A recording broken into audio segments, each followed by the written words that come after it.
Existe o tipo de filme que não quer ser assistido, ele quer ser discutido, questionado e até contestado, confrontado mesmo. E no Papo no Set de hoje a gente vai falar sobre ambição, ego, performance, cinema de risco e por que o Marty Supreme talvez diga mais sobre o nosso tempo do que parece na primeira vista.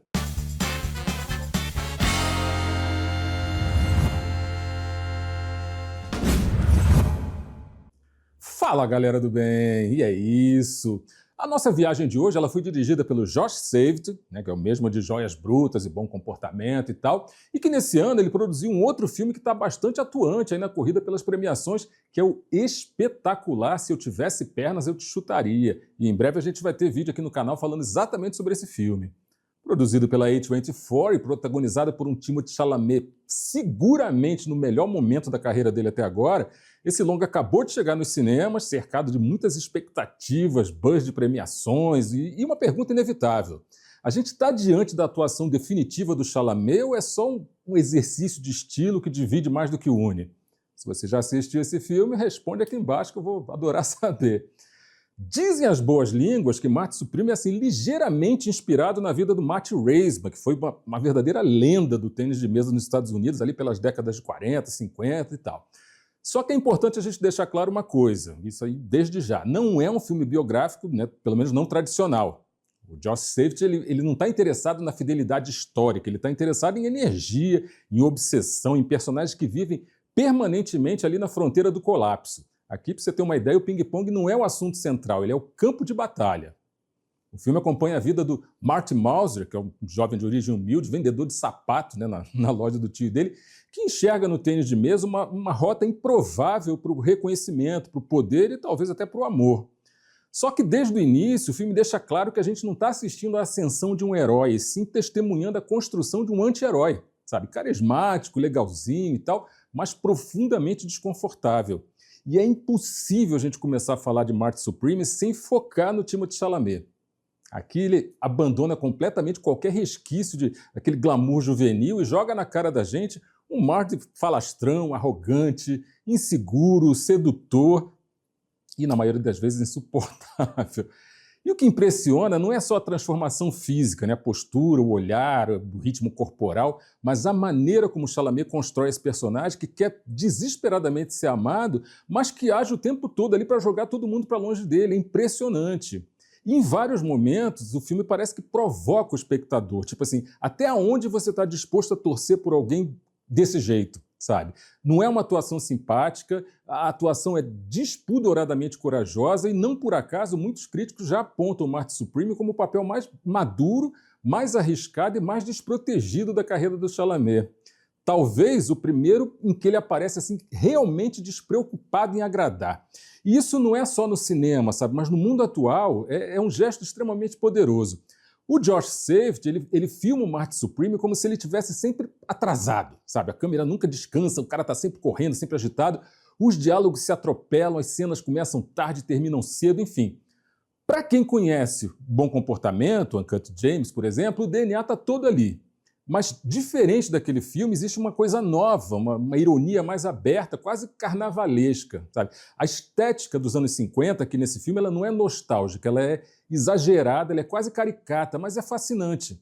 O Safdie ele parece assim, completamente interessado em desmontar totalmente o mito do sonho americano, mostrando por trás dessa retórica toda da meritocracia que existe ego, que existe trapaça, vaidade, um vazio emocional que é dificílimo de preencher. É um filme que provoca ansiedade. E isso, galera, eu vou dizer para vocês, não é linguagem, sabe? Na verdade, assim, não é acidente, é linguagem. No fundo, o Marty Supreme não é sobre esporte, é sobre ambição como vício. O Marty ele não quer só vencer, ele quer ser visto, ele quer ser reconhecido, ele quer ser desejado. E eu ainda me arrisco em dizer o seguinte, esse filme traz uma coisa que é muito rara. Ele não pune o Marty assim, da forma clássica, ele não existe ali uma moral explícita, não existe dedo levantado, não existe nada disso. O Safdie ele confia no bom senso do espectador, ele não julga ninguém, ele só expõe, você que interprete. E talvez por isso tanta gente saia da sessão assim, completamente fascinado, e tanta gente sai irritada também. Eu, particularmente, estou no grupo dos fascinados. Tá, Lud, aí você vai me perguntar aí, mas a gente está falando ou não de uma unanimidade? Eu vou te dizer o seguinte, esse filme ele foi bem elogiado, especialmente pela atuação do Chalamet, mas também foi acusado de ser excessivo, autocentrado, irregular, né? E, ok, alguns personagens eles parecem realmente subaproveitados, algumas situações se alongam mais pelo impacto estético do que pela progressão dramática e tal. E uma pergunta acaba ficando inevitável, isso é defeito ou é escolha? Sabe, sei lá. O Josh Safdie, na verdade, ele faz cinema do excesso. E excesso, por definição, acaba dividindo. Ou seja, então tá tudo normal. E é nesse universo caótico que orbitam personagens fundamentais para entender o Marty, sabe? Começando pela mãe dele, vivida pela Fran Drescher, né? Eterna The Nanny. E galera, eu vou dizer uma coisa para vocês, escalar essa mulher foi um verdadeiro golpe de inteligência, porque aquela persona que a gente conhece, né? Aquela cômica, expansiva e tal, aparece aqui completamente deslocada, quase desconfortável mesmo. A personagem dela é hipocondríaca, é invasiva, é emocionalmente sufocante, ela vive projetando medo, culpa, ansiedade em cima do filho, enfim. Só que o Safdie ele evita de todas as formas uma caricatura fácil. Essa mãe não é um obstáculo narrativo, ela é a origem do motor interno do Marty. E com ela que o filme explicita, sabe, um ambiente de afeto mega contaminado pela culpa, pelo controle, pelo medo do fracasso. O amor existe, e isso dá pra gente captar, mas é um amor vigilante, sufocante, condicional. Cada, sabe, ligação, cada crise exagerada, cada interferência, ela funciona como um lembrete constante. O mundo é perigoso, o sucesso é frágil, mas o fracasso é inevitável e inaceitável. A Fran Drescher, ela entrega uma atuação precisa, equilibrando humor, nervoso, melancolia. Ela não explica o Marty, mas ela ajuda a gente a entender aquele cara, sabe? E a caracterização dela tá tão perfeita que eu terminei o filme sem ter me dado conta de que aquela mãe era ela, sabe? Impressionante. Seguindo em frente, a gente dá de cara com um contraponto. Se a mãe representa o passado que aprisiona, Gwyneth Paltrow entra em cena exatamente para encarnar o futuro ilusório. Ela vive a Kay Stone, que é uma atriz em decadência, elegante, consciente da obsolescência que rola nesse sistema que descarta sem cerimônia, enfim. A Gwyneth Paltrow ela retorna ao cinema com uma atuação surpreendentemente madura, irônica, autoconsciente, enfim. Existe charme, existe sensualidade, uma boa dose de melancolia em cada gesto dela. A mulher está belíssima em cena em todos os sentidos. O Marty e a Kay eles se envolvem num romance bastante improvável, mas para o Marty, a Kay não representa o amor. Ela é no máximo ali um atalho simbólico, apesar do tamanho da personagem representar prestígio, glamour, pertencimento e tal, enfim. No instante que se envolve com a Kay, o Marty não está buscando afeto, ele está buscando legitimação social. E o jogo de poder entre os dois acaba sendo fascinante. A Kay enxerga o Marty com mais clareza do que ele próprio, sabe? Reconhece nele a fome, a insegurança, o narcisismo performático, e ainda assim escolhe entrar no jogo. Não como vítima, mas como uma cúmplice bastante lúcida. Mãe e amante, essas duas mulheres, elas não competem entre si, elas cercam o Marty. Sabe? A mãe puxa o cara para trás, pro medo, pra culpa, pro passado, um passado super pesado, diga-se de passagem, e a Kay empurra ele para frente, para fantasia, para o status, para a promessa vazia de pertencimento, enfim, um mundo completamente ilusório. E daí, como não poderia deixar de ser, entre uma e outra, o Marty acelera e se perde completamente, acaba se expondo assim ao extremo. E é nesse contexto que surge o Milton Rockwell, o marido da Kay, vivido pelo Kevin O'Leary. O Rockwell na verdade, o mundo real oferecendo uma mão estendida desde que o Marty aceite entregar alguma coisa em troca. Ele não disputa atenção como a mãe, não seduz como a Kay, ele só observa, avalia, espera. Sem te dar nenhum spoiler, vou te contar o seguinte, tem uma cena chave nesse filme onde o Marty entra numa sala enfumaçada, tal, de um clube, e confronta o Rockwell diante de 3 ou 4 homens ali e tal. O cara se humilha, ajoelha, implora por uma chance de ir para o Japão disputar um campeonato e tal. O Rockwell avalia aquela situação, manda o cara tirar a calça e se debruçar em cima de uma mesa. O Marty obedece, né, porque ele sabe exatamente o que ele tem a perder. Daí o Rockwell apanha uma raquete de ping-pong e solapa a bunda do Marty, enquanto os outros caras ali se mijam de rir, transformando a dor dele num espetáculo. Nada ali é erótico, tudo é transacional. A raquete, que é o símbolo máximo da identidade do Marty, ela acaba virando um instrumento de humilhação, entendeu? O talento vira piada, o sonho vira chantagem, e o Marty aceita. Porque Na verdade, ele sempre aceita. E aí, lá pelas tantas, interpretado pelo Koto Kawaguchi, a gente vai conhecer o Koto Endo, que é o grande adversário que surge como um contraponto silencioso. É aquele cara que não grita, ele não humilha, ele não negocia, ele simplesmente joga melhor. O Endo representa, na verdade, um mundo onde disciplina e mérito ainda parecem ter algum peso. Galera, eu vou contar uma coisa para vocês. As cenas de disputa entre esses dois são dinamite pura. A gente chega a sentir o suor que escorre pela testa daqueles caras, a respiração agitada. É impossível a gente ficar indiferente, mesmo se a gente não curte muito o esporte. Pode acontecer. A vida do Marty é uma sucessão de fracassos, de atropelos, e no meio desse turbilhão todo ainda tem o tio, que é dono de uma loja de sapatos, oferecendo chão, rotina, limite, e a mãe do filho do Marty, que faz questão de lembrar para ele que escolhas invariavelmente têm consequências. E não dá para a gente esquecer também o Moses, que é um cachorro sequestrado, que, em síntese, é nada mais do que a metáfora, mais do que cruel, assim, da incapacidade do Marge de proteger aquilo que ele ama. O cara não era capaz, ele era capaz de amar, mas ele não era capaz de proteger. Em Marge Supreme, tudo gira de maneira muito alucinada, tudo pressiona, tudo cobra um preço alto, mas o filme flui, apesar disso tudo, sabe? Apesar da gente viver nesse turbilhão, tudo acaba fluindo. Daí, com certeza, você vai me perguntar, Lúcio, você falou na mãe do filho do Marge? Sim, a gente falou na mãe do filho do Marty.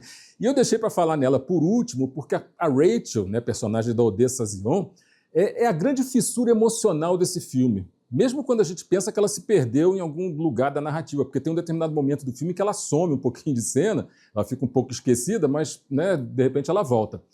Ela não entra na história para organizar o Marty, nem para explicar o cara. Muito menos para salvar ninguém, sabe? Pelo contrário, ela existe exatamente como um corpo sensível dentro de um mundo que é regido pelo barulho, aposta, performance, e justamente por isso ela desestabiliza tudo. Enquanto o Marty transforma cada relação dele num jogo, né, alguma coisa para ser vencida, manipulada, dominada ou abandonada, ela opera em outra frequência, sabe? Ela não é inocente, ela não é passiva, ela não é moralmente superior, mas ela sente. Sabe? E sente sem pedir licença. Ela carrega uma presença quase que anacrônica, sabe? Naquele universo masculino, barulhento, competitivo. Ela não disputa território com Marty, ela só observa, de longe. E essa observação ela é insuportável para ele, porque diferente dos adversários na mesa, dos empresários e tal, dos apostadores, né, ou dos amigos de ocasião, ela não reage àquele espetáculo todo, ela não aplaude, ela não se intimida, ela não entra no jogo psicológico, ela enxerga o vazio entre os truques e é exatamente ali que o Marty não sabe existir. O mais cruel é que ela oferece a única possibilidade real de vínculo, sabe? Alguma coisa que não depende de vitória, não depende de dinheiro, não depende de plateia. Mas o Marty não sabe o que fazer com isso, sabe? Ele se aproxima, mas sempre com atraso emocional, sempre tentando converter afeto em performance, relação em território de poder. Daí, quando falha, e ele sempre falha, né, a reação não é tristeza elaborada, mas explosão, afastamento, brutalidade emocional, sabotagem. Ele prefere destruir a possibilidade de intimidade a encarar o risco de sentir algo que ele não consegue controlar. A Odessa Dazion, ela interpreta essa mulher sem nenhuma gota de romantismo. Não tem discurso, não tem bandeira, não tem grande cena de ruptura, principalmente pedagógica. O que existe ali é um descompasso gigantesco, sabe? Ela amadurece emocionalmente, enquanto o Marty permanece ali, preso no mesmo circuito de excesso, de fuga.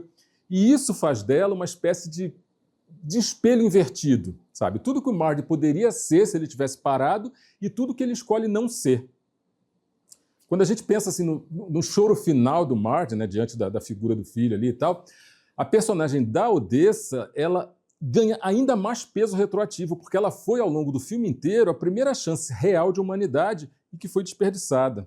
Sabe? Aquele bebê não chega como redenção romântica, mas como um choque tardio. E, nesse sentido, a Rachel não é um capítulo da vida do Marty, é a prova de que ele teve o tempo todo diante da possibilidade de sentir e passou correndo por ela. O Marty Supreme ele não surgiu no vácuo, galera. Ele é produto de um estúdio com a marca autoral muito clara. A A24, que nos últimos anos se consolidou aí como um dos centros criativos mais ousados do cinema contemporâneo, que é um espaço onde vozes arriscadas, narrativas não convencionais e personagens completamente ambíguos ganharam espaço, né, para existir sem a necessidade de suavização. Porque a A24 não é só um selo de qualidade, ela é um discurso, é um trampolim, na verdade, que legitima esse discurso cinematográfico. Cheio de filmes que não estão aí para oferecer conforto, sabe? Principalmente conforto narrativo, não tem nenhum. Eles abraçam exatamente os riscos que os grandes estúdios tradicionais eles evitam assim ao máximo. E aí, nesse sentido, o Marty Supreme está 100% alinhado com uma casta de filmes que não buscam agradar gregos e troianos, mas explorar territórios, sabe? Principalmente emotivos, formais, complexos, como a gente viu, né, em Bom Comportamento, em Her Smell, em O Farol, em todo lugar ao mesmo tempo, enfim. Em cada um desses filmes, em cada um desses casos, a A24 apoiou os cineastas que tornam o espectador desconfortável como uma forma de gerar reflexão. Esse é o grande barato dessa produtora. Das coisas que eu particularmente experimentei na sala de cinema. Timothée Chalamet. Tá deslumbrante na tela. Aos 30 anos, o cara reafirma que é um ator excepcional, capaz de fazer a gente experimentar empatia, repulsa, fascínio, incômodo, tudo isso dentro da mesma cena. 2. A reconstituição de época. É sublime. Em nenhum frame, ao longo dos quase 150 minutos, sabe, de projeção, eu senti que estava diante de um filme contemporâneo disfarçado por uma direção de arte esplêndida. Foi uma experiência quase que de teletransporte. Eu me senti dentro dos anos 50. 3. O filme transcorre de uma forma fluida, zero barriga, sabe? Quando termina, fica aquela sensação rara de que ele poderia durar mais alguns minutos ali sem perder a força. Existe tensão, existe comédia, existe crises existenciais, conflitos afetivos, tudo na medida certa. 4, e essa é mais nova, o Timothée Chalamet ele venceu o Globo de Ouro de melhor ator em comédia ou musical, e isso pode abrir espaço para ele no Oscar de 2026, vamos ficar atentos aí. Mas mais do que isso, eu saí do cinema com uma confirmação de alguma coisa essencial. O Marty Supreme não é um filme confortável, é um filme vivo, sabe? E é justamente por isso que é impossível de ser ignorado.